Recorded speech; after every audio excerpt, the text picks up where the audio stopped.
प्रभु यीशु मसीह के सामर्थी और अतुल्य नाम में आज दिनांक 20 जून दिन मंगलवार को हम आप सब श्रोताओं का हार्दिक स्वागत करते हैं। आज के दिन के लिए जो वचन है लिया गया है मत्ती रचित सुसमाचार उसका 17 अध्याय 2 पद और उसी अध्याय का 6 और 7 पद। वचन कहता है, और उनके सामने उसका रूपांतरण हुआ और उसका मुंह सूर्य के नाई चमका और उसका वस्त्र ज्योति की नाई उजला हो गया। चेले ये सुनकर मुंह के बल गिर गए और अत्यंत डर गए। यीशु ने पास आकर उन्हें छुआ और कहा, उठो, डरो मत। प्रियो, एक बार प्रभु यीशु ने पतरस, याकूब और उसके भाई यूहन्ना को लिया और उन्हें एक ऊंचे पहाड़ पर एकांत में ले गया और उनके सामने उनका रूपांतरण हुआ।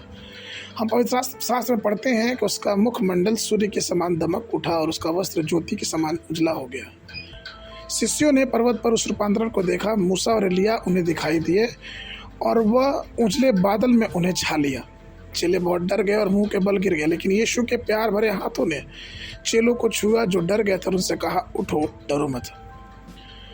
प्रियो, वास्तव में प्रभु यीशु मसीह का हाथ भय को दूर करने वाला एक चमत्कारी हाथ है। जब वो हमें अपने हाथों से छुएगा तो हमारा सारा भय हमारे जीवनों से दूर हो जाएगा। पुराने नियम में जब दानियल भी भय से परेशान था, दानियल की पुस्तक उसका 8 और 18 पद में, तो परमेश्वर ने एक दूत भेज के उसे छुआ और तब वो बलवंत होकर खड़ा हो गया।